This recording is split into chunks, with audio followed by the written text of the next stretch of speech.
And they opened up with Cena, and he got a big pop. Soon as the music plays, they cheer, God, it's John Cena.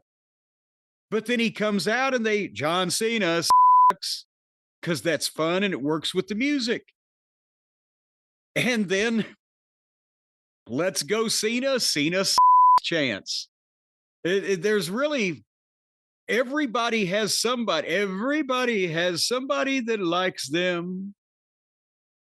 And some of these people, I'm pretty convinced, Brian, are doing both parts. John gives the ring announcer, calls him in, and gives him the proper introduction instead of the disrespectful one that he did. And the guy reads the big introduction. And he is getting cheers and boos. And then they chanted, Cena, Cena.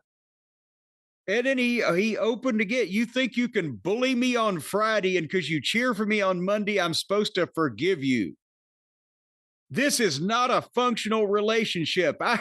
I can still tell you to go to hell. You all owe me an apology, and you're too cowardly to do it. And then the fans chanted, we aren't sorry. But then Cena said, you are sorry. You're the sorriest bunch of people I've ever seen.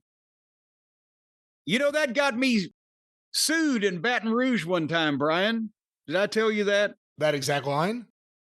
I went out to introduce the Midnight Express and took the microphone and said, you're the sorriest bunch of people I've ever seen in my life. And then I introduced him and we had the match on the way back. That's when the guy took the swing at me. And fucking, I was trying to hit him and Dundee tackled him and blah, blah, blah. And the cops are involved. And then the headline in the newspaper said, Wrestling Spectator alleges he was, quote, fed to the lions, unquote.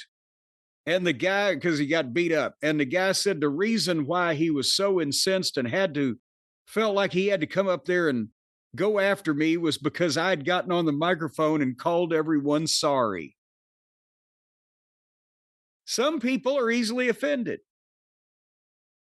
But nevertheless, John Cena said, you people don't mean anything to me. And the fans chanted asshole at him.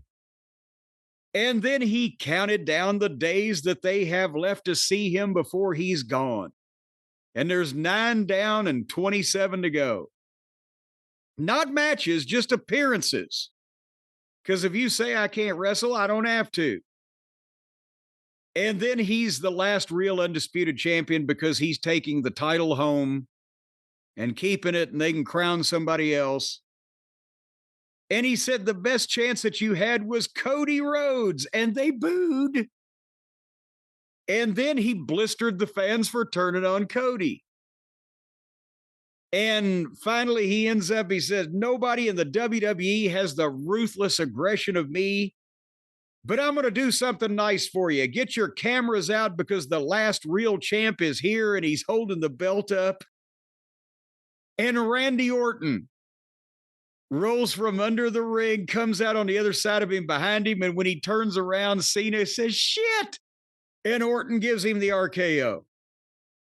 And that gets a huge pop. And the people chant, Randy, thank you for knocking out the fucking guy we were just cheering for. See what I'm saying here?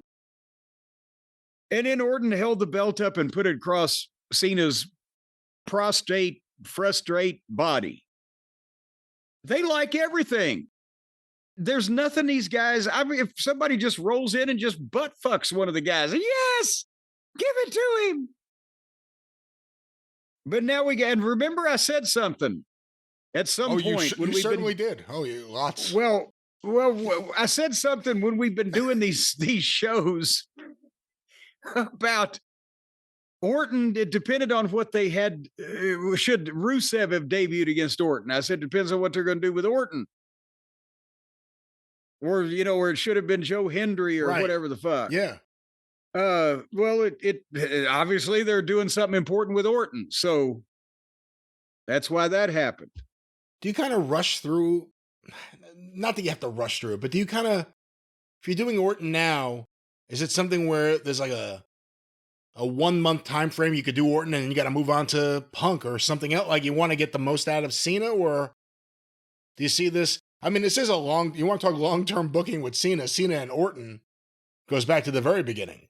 Yeah. And somebody said on Twitter it's going to be the first time ever for a heel Cena and a babyface Orton.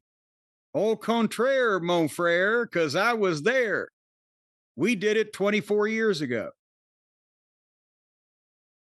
But I don't know if you have to rush anything because it goes through the end of the year, which is going to take us through Survivor Series in terms of major events. You got SummerSlam, whatever. I'm thinking that if they get Cena, because remember, he said 27 appearances, that doesn't mean matches. I'm thinking if they get Orton and Punk, and potentially, I would assume that Cody may get even. And there's you 8 months if they can do all that then. So I don't think they're rushing anything.